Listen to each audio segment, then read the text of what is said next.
Hello, and welcome back to the Maybe I Can podcast. I'm your host, Debbie Weiss, and thank you so much for joining me today. You being here honestly means so much to me. I know there are so many choices out there, so I appreciate that you're taking the time to listen to my show and this episode. And if you enjoy it, I really encourage you to share it with someone else who might benefit from listening. All right, with that said, maybe this isn't a good time to tell you to share because I am totally speaking off the cuff. I mean, 5 minutes ago, I said, I am pushing record. I'm recording this episode because it's on my mind. I had something completely different that I planned on talking about today. And so stay tuned next week for that. But I have got to share something with you because even though it's not about a woman at midlife or a caregiver or a widow, it's a little bit different, but I think that there's a message. And I'm a proud mama bear, so I really have to share. So let me give you a little backstory. I have two sons. I am 62 years old. I had my sons later in life. I went through years of infertility struggle. And so I had my oldest son, Sam, when I was 37, and then my younger son, Ben, when I was 39. And my older son, Sam, realized when he was around 17 months old that he had some developmental delays. He was not speaking at 17 months old. He had not said one word. A lot of times before a kid's one, they say mama or dada, not Sam. He didn't follow one-step directions, which, of course, as a first-time mom, I had no idea that at that age they were supposed to be doing that. And there was a litany of other things. I don't know if you were supposed to do imaginative play at that age. I can't remember the benchmarks and when they were all supposed to fall in line. But I just know that at 2 or 2.5, we got the official diagnosis of autism spectrum disorder. And we were devastated, totally, totally devastated. That day, I can take myself back there like it was yesterday and those feelings. And from that moment on, it was, okay, what can we do to help Sam? And I threw him in all different kinds of therapies. He was going to preschool with an aide from the time he was 2. And then when he went into district at 3, they had an integrated preschool with typically developing kids and kids that had special needs. And he had an amazing couple of preschool teachers and therapists and whatnot.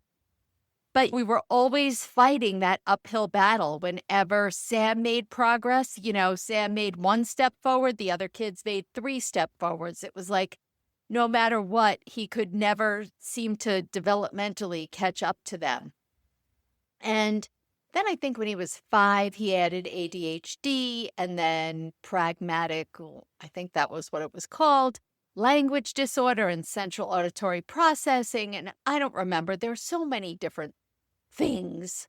And I kind of felt like, I don't care what you call it. I don't care what letters they are. I just want to know how I can help my son. Luckily, intelligence-wise, he was average or above average intelligence, but he did have this, language, reading, comprehension issue that followed him. Unlike many kids that I think, or at least I always pictured on the spectrum, he was not that kid sitting in the corner, not speaking to anyone.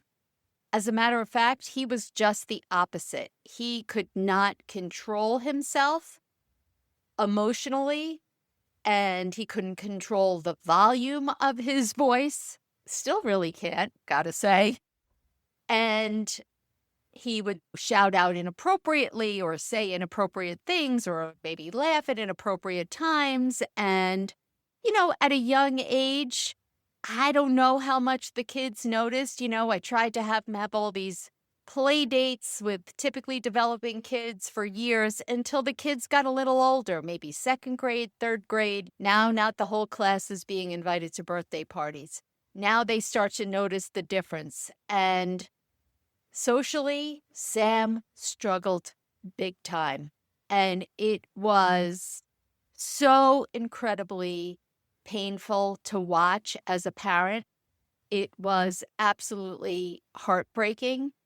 He was pretty decent at sports, except that if he got upset, which, what kid doesn't get upset when they strike out or miss a shot at basketball? He would have an over-the-top reaction, and then that would isolate him even more. And then when there were parent coaches, they would get frustrated with him. And even as he went on in school, I saw the difference in some of the teachers who did not have that same level of tolerance. And I think maybe as you go further on into school years, the teachers really need to now, not that they're not teaching you, your 1, 2, 3 and ABCs when you're in lower elementary school, but, you get into that middle school age and now, kids are kind of more buckled down and focused on their studies and their grades and all of the things.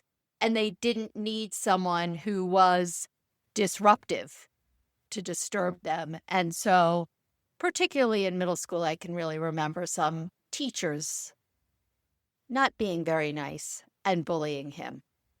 So he was bullied by teachers, not all. He had wonderful teachers too, don't get me wrong. He was bullied by kids. He was left out. He was inappropriate. Then when he started to go through puberty, watch out. Those hormones really kicked everything up to another level.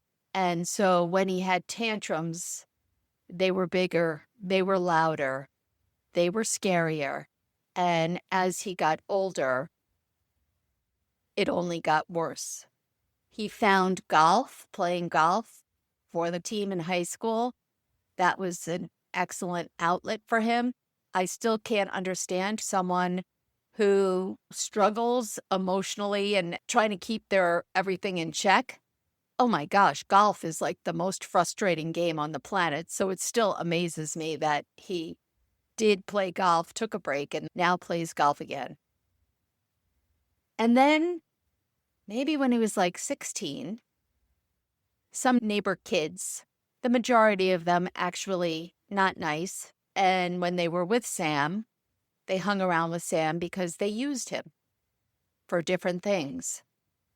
And they introduced him to marijuana. Now, for someone who's typically developing, whatever your stance is, everybody feels differently. But for Sam, to us, it seemed like that was the beginning of an extremely violent and difficult period of his life. Whether that was coincidence or not, I don't know. I can say that the beginning of his junior year in high school, he was actually recruited by a college golf coach who really wanted to have him come play there. And his case manager and Sam, everybody was like, yeah, this is what Sam's going to do. I mean, he was a solid B student taking college level courses. So there was no reason. And then if he could go and play golf, and I thought, okay, he'll automatically have like a social community right away by walking in and being part of a team. How great is that? And everything changed when he started smoking marijuana. His grades started falling. His outbursts got louder. He would get so angry, he would destroy property. Never violent towards a person. Sometimes scary, getting very in your face and screaming and cursing and clearly out of control. But never, ever lifted a finger to anyone. But he punched holes in walls, a lot of holes, tore off doors, so many different things. And it was a very scary horrible time in our lives. And, hopefully you're not out there, quote unquote, judging, because I've been exposed to people who don't understand, who blame it on parenting, who are completely unfamiliar with any form of mental illness. I know one of the hardest times of all of our lives. It affected all four of us in different ways. Horrible for Ben, for Gary and I as the parents. We went to so many different psychiatrists. He was on so many different combinations of medicine by the time senior year of high school or the second half of senior year. I think that the teachers were so, I don't want to say done with him, but I think he just did whatever he wanted and they just wanted him to graduate. And we wound up not even going to his graduation because 3 days before that, he was in the emergency room because he was talking about killing himself. Well, fast forward, he couldn't keep a job, little tiny part-time jobs.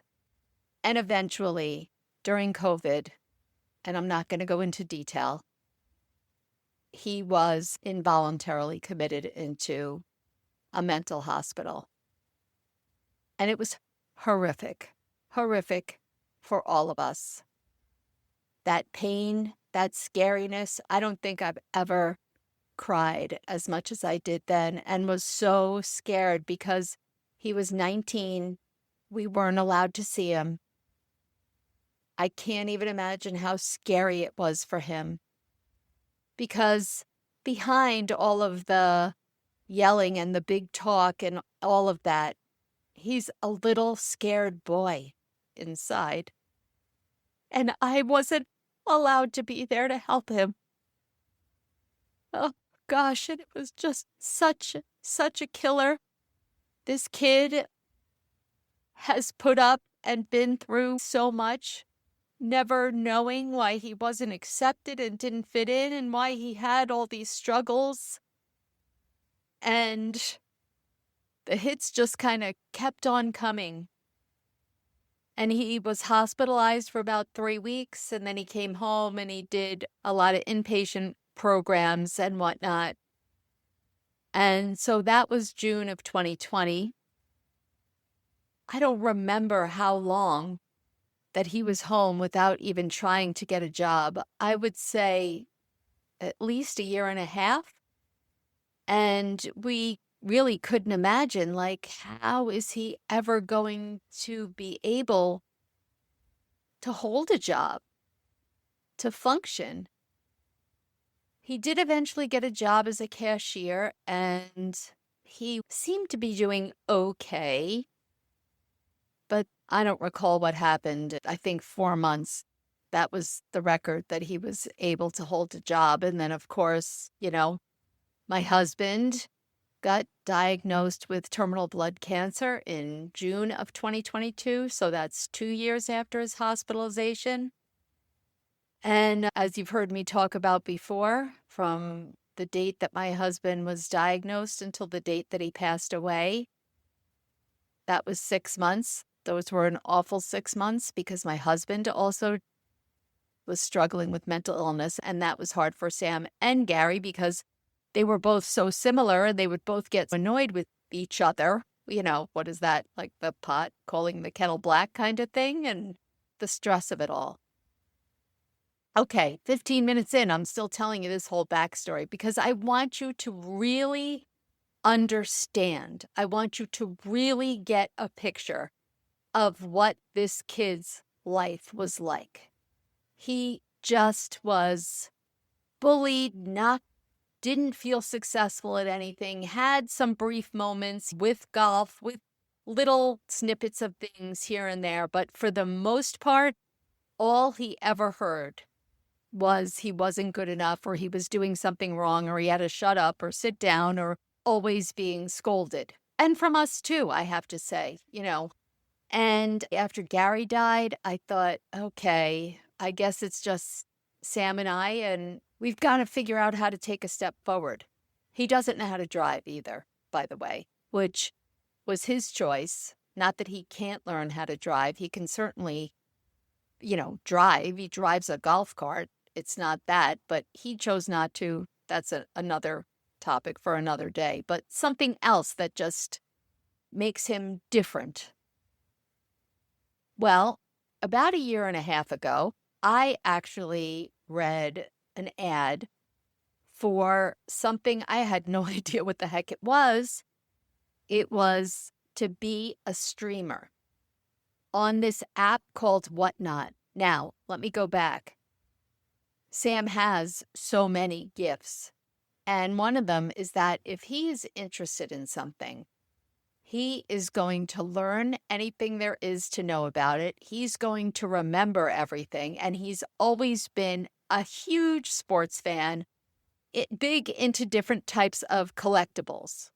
He had actually told me a few months before about this app or website called Whatnot, where you go on and sell things. You do like live selling shows. And he was trying to do that for himself, sell some of his baseball card collection. So when I saw it, I was like, look, Sam, and they use Whatnot. So this is something that you're comfortable with. Anyhow, long story short, he applied, he gets hired. It's about 20 minutes away from our house. He has to go to the studio. It's not something that you can, in this case, film at home. And it was working for a guy who was actually a year younger than Sam. And it was to sell NFL trading cards, not individual cards, but quite honestly, I don't really understand how it works, and I don't think that you need to understand how it works either.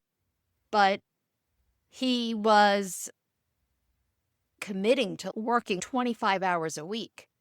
And I was like, no freaking way. I mean, he was working 15 hours a week as a cashier at his past job, and that was too much.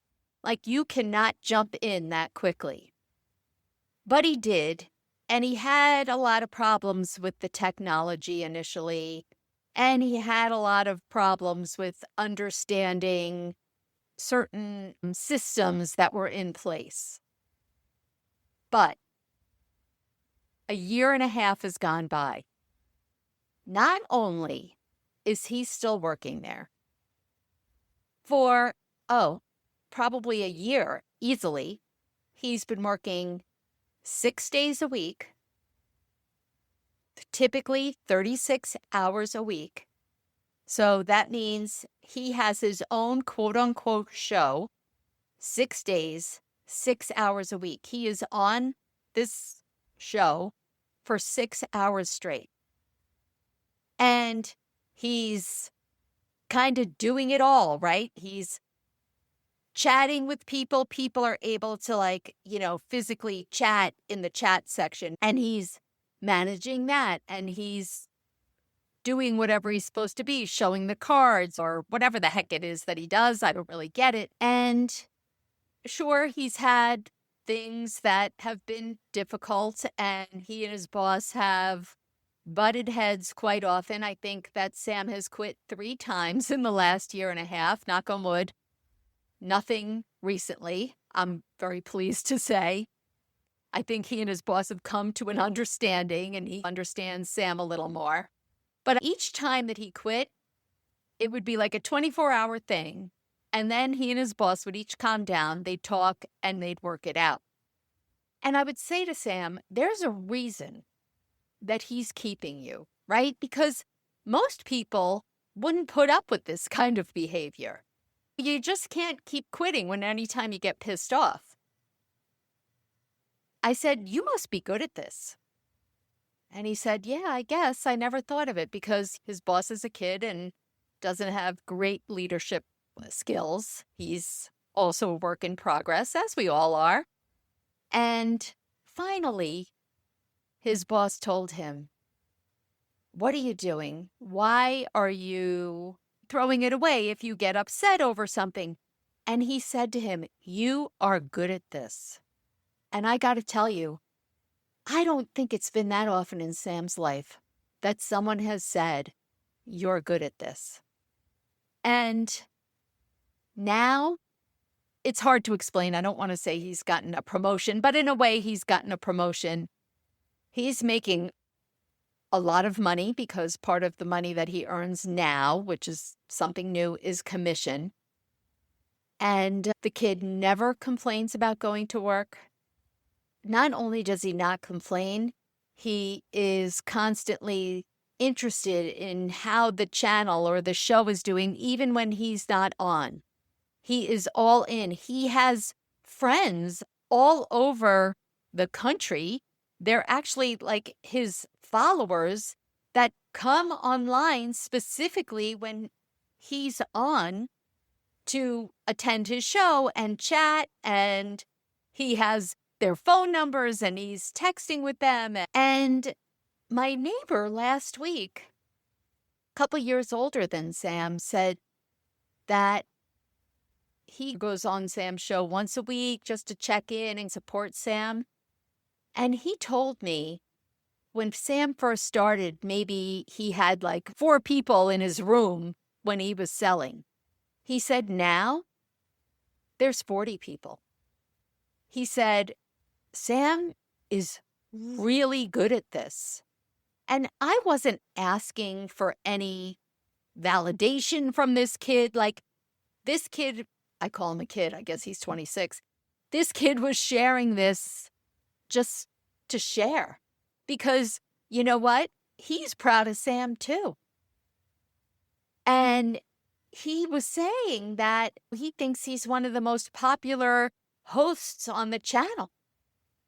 And look, it's so hard for me because I don't want to say that I'm skeptical, but there's nobody else. Like, how would I know? I don't know anything about it. I went on once when Sam first started just to see what it was about. But other than that, I don't have any frame of reference and I don't have anybody else who can tell me what's going on. And last night I saw that Sam got something in the mail. He must have purchased a card because he still has his own card collection. He purchased a card from someone and there was a note on it that said, "It was an honor to have you in my room," which means like on as a guest. I was like, Sam, wow, that's incredible. Never in my wildest dreams, because what the heck do I know about being a streamer is a real thing. Not only is it a real thing, but this is the way of the future. He is so good at what he does. He loves what he does. He's passionate. He's motivated. What more could you possibly want? That's what all of us want with what we do for a living, right? He's got friends. He's socializing. Like, I know that I could never have imagined, even just a few short years ago, literally 2 years ago, I saw no path for him. I couldn't imagine what kind of career would work for him. He's not a person who's sitting at a desk. He's not a techie guy. I know some kids on the spectrum, they're into technology, and that's not him. He loves talking, and he loves sharing his knowledge, and he knows a lot about this. There is nothing more perfect. And so now, almost a half hour in of gushing over my kid, there is a lesson here. We always want to know the answer. We always want to know the solution, the path forward, which way to go. And so many times, it's not obvious.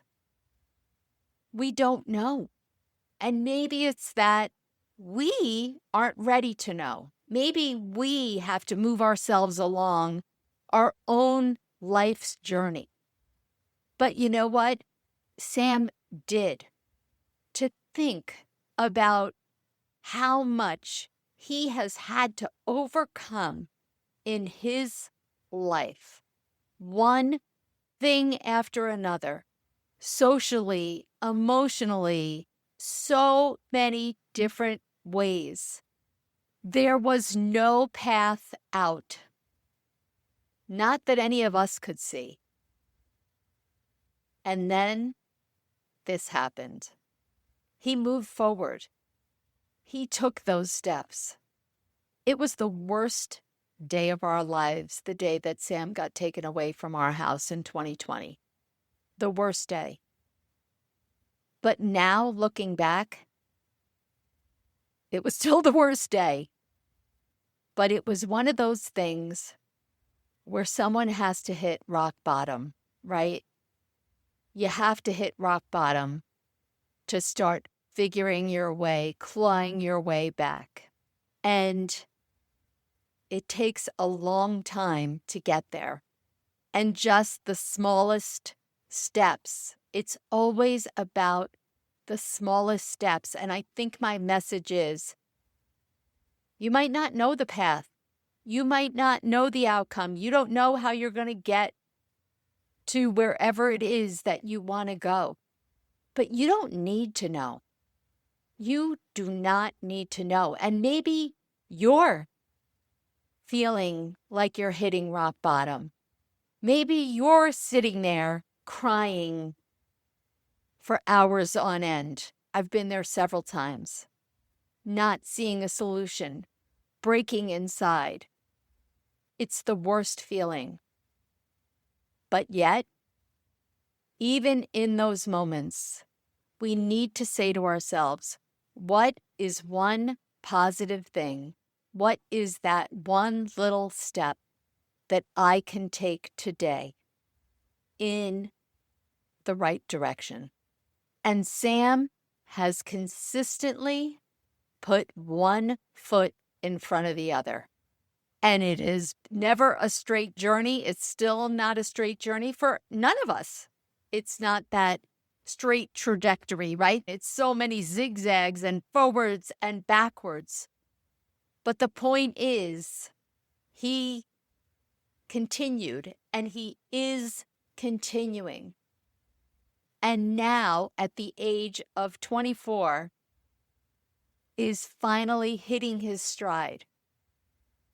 Because all of these past experiences, all of our past experiences, they make up who we are today, who we are showing up in this moment in our lives. And we need that in order to learn and to grow. And so I could not be any prouder of this kid, because I don't care how old he is, he's still a kid. I could not be any prouder of him. Because if I tell you the amount of abuse that he has taken by people, by society, I don't know sometimes how he got up every day and faced the world. But he did. And now, finally, he is stepping in to who he is meant to be, to what he's good at, what makes him feel good. And for the first time, I think, in his life, he feels good about himself. Not in every way, right? We all have things that we want to improve. I don't know if I'm going to let him listen to this. And only because it's painful probably to listen to. I don't know where he stands. It's very difficult to, I think, revisit past difficult times in your life. But maybe someday down the road, my hope is that he listens and he knows that there is nobody that I have more respect for, that I think has been more courageous in his life than him. And this is so well-deserved. And I could not be any prouder. And I just wish that Gary was here. I just hope that he's looking down and seeing Sam step into his power. And let me tell you, I've watched it for 24 years, and he's doing it. He's proof. He's proof that if you continue to get up every day, if you continue to take those small steps, no matter how small, just sprinkle them in. Do one thing. What's one teeny little thing that you can do today to move your life in the direction that you want? And you might not know what that endpoint is. You don't have to know what it is. You don't have to know. You just need to get up every day, put one foot in front of the other, and keep sprinkling. Figure out every morning what's one small step I'm going to do to move me forward in this journey. Listen, thank you. Thank you for listening. Thank you for allowing me to share this heartfelt journey. And I hope that you see the message and how it is not just about Sam. It's about all of us. We all deal with adversity. Whatever your adversity is, we can't let that stop us. And that's why this podcast is called Maybe I Can. Because, yes, not maybe you can. I know you can. We all can.